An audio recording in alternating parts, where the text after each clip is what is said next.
Ketahanan pangan merupakan fondasi utama dalam menjaga stabilitas dan kesejahteraan suatu bangsa. Pangan bukan hanya soal ketersediaan makanan, tetapi juga menyangkut akses, kualitas, dan keberlanjutan produksi di masa depan. Pemerintah Kabupaten Pasaman Barat menyadari betul bahwa desa adalah ujung tombak dari keberhasilan program ini. Dengan memperkuat sektor pertanian, perikanan, dan peternakan di tingkat desa, Pasaman Barat berkomitmen mendorong lahirnya desa-desa tangguh pangan yang mandiri dan berdaya saing. Assalamualaikum warahmatullahi wabarakatuh. Saya Yulianto, Bupati Pasaman Barat. Terima kasih dengan diadakannya lomba ketahanan pangan di Pasbar TV, dan ini semoga bermanfaat sesuai dengan program-program pemerintah pusat, Bapak Presiden kita, Bapak Prabowo, dan tentunya ini sangat penting dan bermanfaat bagi kita semuanya, Pasaman Barat tentunya. Terima kasih. Assalamualaikum warahmatullahi wabarakatuh.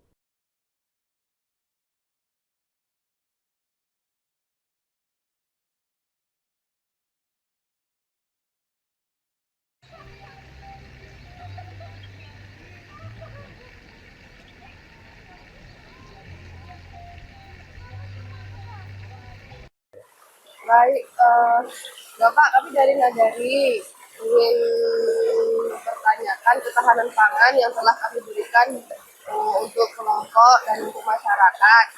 Nah, bagaimanakah kondisi produksi padi di wilayah ini dalam beberapa musim terakhir? Apakah hasilnya stabil atau fluktuatif? Alhamdulillah, dengan adanya program dari pemerintah yang disampaikan kepada Kanagarian Lingkung Au Bandarjo, kami sebagai petani mengucapkan terima kasih kepada Kanagarian yang telah memberikan suatu bantuan, sejenis bantuan kepada kami berupa bibit, pupuk maupun obatan yang telah kami terima, baik peralatan pertanian, supplier yang telah kami terima, telah kami manfaatkan dengan baik. Alhamdulillah, untuk hasil akhir dari pendapatan kami karena akhir musim panen kemarin, alhamdulillah ya rata-rata mungkin penghasilan di atas dalam 1 hektarnya kita perkirakan di atas 4 atau 4,5 ton, alhamdulillah. Jadi itulah yang kami harapkan kepada pihak Nagari maupun pemerintah. Kami sangat berharap dengan adanya program ketahanan pangan ini bisa meningkatkan tahap hidup kami sebagai petani untuk bisa tidak membeli beras ataupun yang sayur lainnya. Demikian, Bu. Apa saja kendala utama yang dihadapi petani pada saat ini? Cuaca, misalkan cuaca, pupuk, air, hama, harga, dan lain-lain. Kendalanya, Pak? Yang pertama, kami cuaca. Karena cuaca yang selama ini telah kami sama-sama kita ketahui bahwasanya dengan adanya cuaca yang ekstrim, yang panas, terlalu panjang, bisa memperlambat pertumbuhan jenis tanaman, terutama tanaman padi kami ini, karena air pun tentu untuk lahan pertanian ini sangat membutuhkan namanya air. Kalau musim panas tentu akan berpengaruh sangat besar terhadap pertumbuhan tanaman, terutama padi. Selanjutnya, apakah hasil panen padi cukup untuk memenuhi kebutuhan pangan lokal masyarakat atau masih perlu membeli dari luar? Kalau hasil dari petani yang sekarang ini, lantaran baru beberapa masyarakat yang masih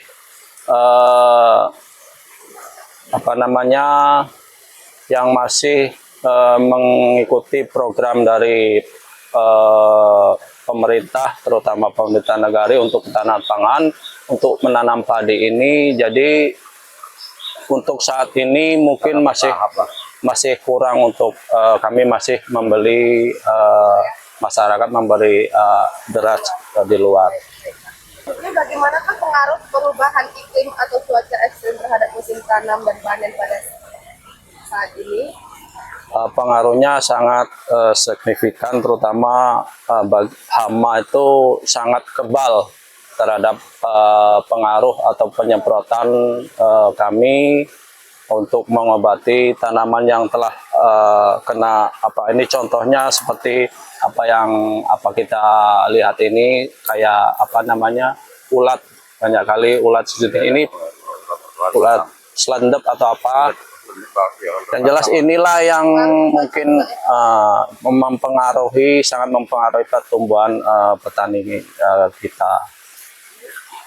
Apakah petani di sini sudah menggunakan teknologi modern atau masih mengandalkan cara tradisional? Kalau di sini terutama sekarang ini sudah menggunakan teknologi modern lah, yang jelas mengenai pengolahan tanah, dah teknologi modern, dibajak, nggak mencangkul lagi, dan untuk mengatasi hama penyakit telah kami semprotkan dengan teknologi supplier yang telah dibantukan kepada kami, yaitu dengan semprot yang pakai elektrik.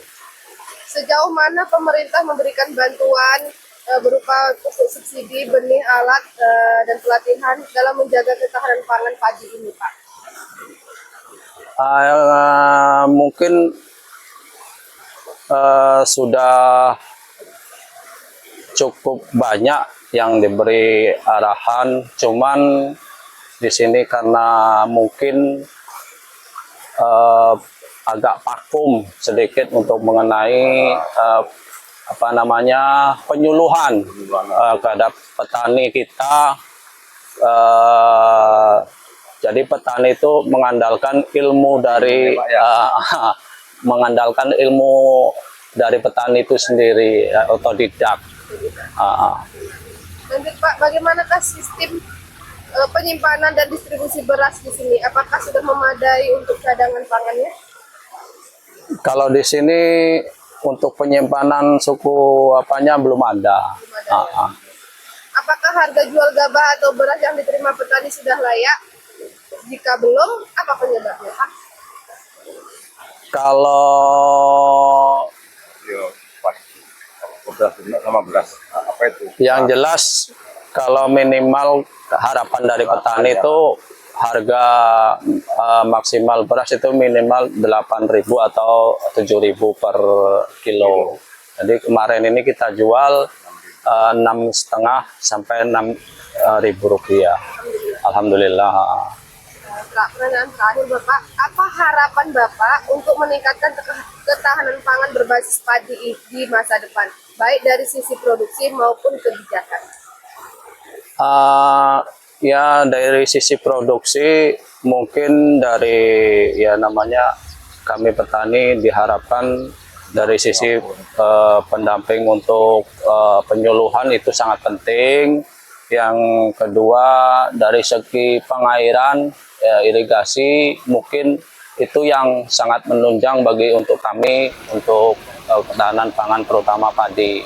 Nah, kalau jagung ya bisa dikatakan ketahanan pangan, tapi yang jelas kalau untuk padi ini sangat utama kali adalah air, kan itu air. Yang jelas air yang utama kali. Dan untuk dari segi penyuluhan juga penting, sosialisasi ke masyarakat hingga masyarakat ingin kembali bercocok tanam, kembali ke padi. 80-an lah ya, ke padi lah. cara apa kan. Terima kasih Pak. Ya.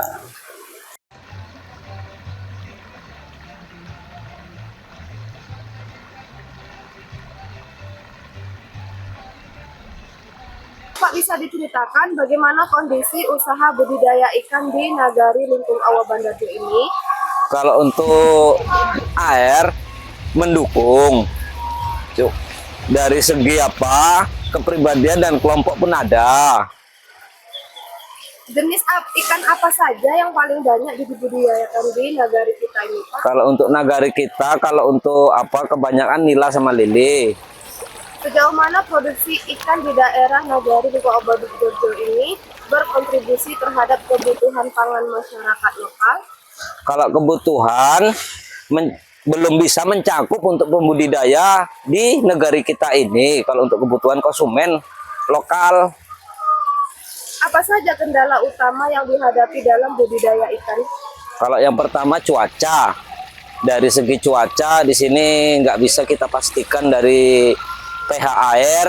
Bagaimana dampak perubahan cuaca atau kualitas air terhadap produktivitas kolam ikan? Kalau dampak cuaca dari segi air, kita pengaruhnya itu di pH air di sini sering naik turun. Apakah budidaya ikan di nagari ini sudah menggunakan teknologi atau sistem modern dalam budidayanya, Pak? Masih standar biasa, manual. Ya. Baik. Bagaimana akses budidaya terhadap pakan ikan dan obat-obatan? Apakah harganya stabil dan mudah didapat? Kalau gitu tergantung wilayah. Kalau untuk wilayah kita, insya Allah, alhamdulillah kalau dari segi pakan dan obat-obatan sudah mencukupi.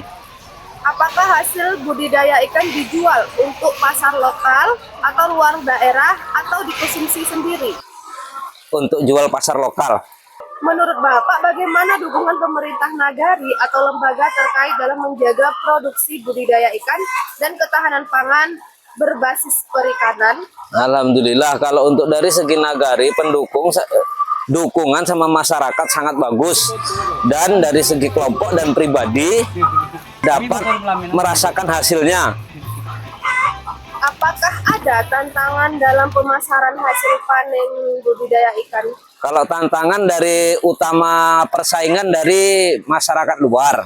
Kalau lokal, kebanyakan kalah dari fisik apa. Dari segi produksi, terpaksa ikan luar masuk karena tidak mencukupi untuk memasokkan dari lokal. Bagaimanakah cara perawatan atau pemeliharaan budidaya ikan ini, Bapak? Kalau perawatan yang dari segi pertama itu dari fisik air, pH air, dan mutilasi air, pH, makan, dan bibit itu utama. Pembersihannya bagaimana, Bapak? Kalau pembersihan kolam minimal 1 bulan sekali. Kalau karantina kolam setelah panen minimal 2 minggu sekali, 2 minggu setelah panen untuk menciptakan plankton untuk memasukkan bibit kembali.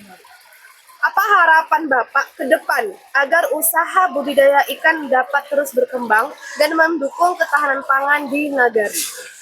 Kalau harapan kita untuk sementara ini, karena pemasaran kita di sini lokal, itu sangat membutuhkan. Kalau bisa kita ingin masyarakat kita pun sini semua terbuka.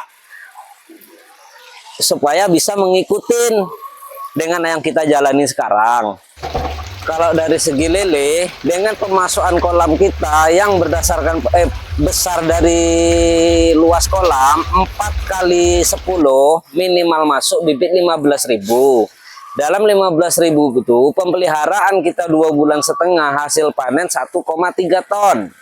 Dengan berdasarkan penjualan ukuran salai. Kalau ukuran konsumsi minimal penjualan panen hasil 1,5 ton. Kalau untuk nila dengan bibit 5.000 yang udah kita jalani sekarang ini dengan pemanenan hasil dapat sekitar 580 kilo. Cuman kalau dari segi pelet sebenarnya belum maksimal hasilnya. Cuma karena dari segi cuaca, pengaruh air, pH air itu pun terdampak juga oleh petani kita. Dari kalau pola pemanenan kita selama ini yang udah kita jalanin dalam satu kolam kita sistem borong sama masyarakat kampung dari anggota kerja. Dalam satu kolam kita borong itu per 250.000 per kolam. Seandainya kerja orang berdua berarti penghasilannya sekian untuk orang itu. Cuma kadang sehari dalam panen bisa mencapai 2-3 kolam. Dengan luas kolam kita yang 1/4 hektar dengan kapasitas bibit 300.000. Kalau untuk dari segi nila, kita memang baru sekitar 5 kolam. Kalau dari segi nila, pemanenannya sekitar 1 kolam hasilnya sekitar 5,5 ton atau 500 kilo. Kalau ada kendala, kita harus saling tukar pendapat sesama budidaya untuk memecahkan permasalahan yang ada di dalam usaha kita. Satu contoh penyakit, dari segi penyakit ini contohnya kurok ataupun insang, kita tidak bisa kalau mengatasi sendiri, kita harus saling saling tukar pengalaman sesama pembudidaya. Terus semangat sebagai kita pembudidaya ikan.